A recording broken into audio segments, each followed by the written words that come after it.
Chapter 11. Raymond woke up with a pounding headache and a sharp pain in his wrists. He tried to move, but something held him back. As his consciousness slowly returned, he realized he was bound to a large wooden chair, thick, rough ropes coiling around his wrists and ankles, keeping him completely still. The room he was in was cold, damp, and reeked of something rotten, like decaying meat. A dim, flickering light bulb hung above him, casting eerie shadows on the stained floor, which was speckled with dried blood. Around him were small tables cluttered with rusted metal tools, knives, pliers, hammers, and other objects he couldn't even begin to identify. He tried to take a deep breath, but the air was thick with the stench of death, making his stomach churn. Unbeknownst to Raymond, multiple cameras were strategically placed around the room, silently recording him. "What the hell is this?" he croaked, his throat dry and scratchy. His wide eyes darted around the room. "Hello? Is anyone there?" No response. "Shit. What the hell is going on?" Raymond tried to piece together how he had ended up in this nightmare. Then, a blurry memory resurfaced. The last thing he remembered was facing off against a man wearing a lion mascot head, the same man wielding a flamethrower.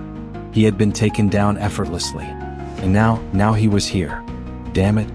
That bastard mascot got me," Raymond muttered under his breath before he started struggling against his restraints.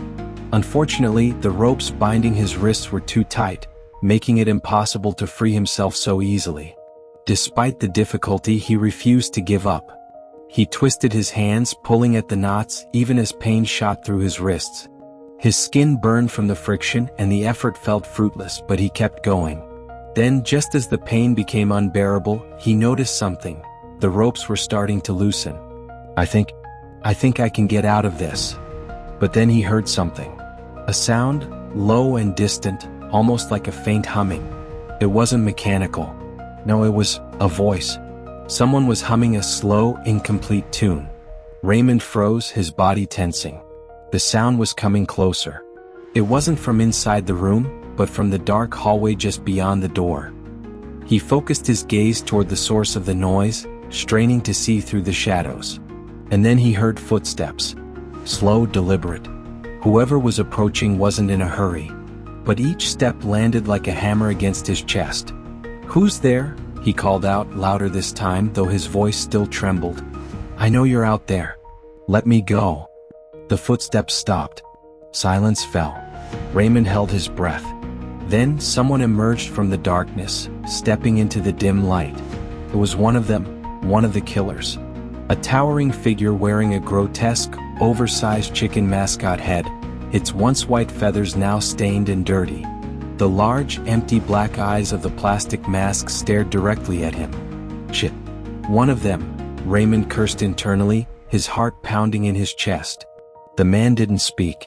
He simply stood there, tilting his head slightly as if studying Raymond like a specimen in a lab. Raymond swallowed hard. What do you want from me? Money? I have money. I can get you whatever you want." The chicken-masked figure didn't respond. Instead, he turned and slowly walked to one of the tables, picking up a large, dull knife. Then, without hesitation, he turned back toward Raymond, dragging the blade across the table, the sharp metallic scrape sending chills down Raymond's spine. No, please don't do this," Raymond pleaded, struggling harder against the ropes. "I don't even know what you people want. I didn't do anything." The mascot moved closer, lifting the knife in his gloved hand. Raymond clenched his eyes shut, bracing himself for the inevitable. But the knife didn't plunge into him. Instead, the blade gently pressed against his cheek, just enough to leave a thin, stinging cut. The cold steel made his skin prickle. "Play with me," the chicken finally spoke. His voice was distorted, unnatural, as if it were coming from a broken speaker. "Tell me, how much can you endure? What the fuck does that mean?" Raymond shouted. But before he could say anything else, the mascot swung the knife sideways, smashing it into the table next to him, shattering a ceramic cup into pieces. Raymond flinched, his breath hitching. The chicken-masked man leaned in, gripping Raymond's jaw with a forceful hand. "Answer my question," he said, his tone slow and deliberate, each word laced with menace. Raymond's entire body shook. I don't know. I don't understand what you want. I'll do anything. The chicken mascot chuckled softly, his laughter echoing eerily in the cold room. Then he turned back to the table, this time selecting a pair of pliers. He stepped toward Raymond again. Let's start with your fingers. No. Raymond screamed, but there was no one to hear him. The mascot moved with disturbing precision, clamping the pliers onto one of Raymond's fingers. The pain was instantaneous and excruciating as the bones inside snapped with a sickening crunch. Raymond howled in agony, his entire body writhing in pain. The mascot only laughed, a twisted, psychotic cackle, the kind that belonged to someone who truly enjoyed what they were doing. Please? I'm begging you. Raymond sobbed, tears streaming down his face, mixing with sweat and blood. The chicken mascot simply shook his head. You don't know what it means to endure until you truly suffer.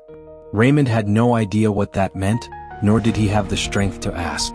Before he could speak, the mascot continued his brutal work, methodically snapping another finger and then another.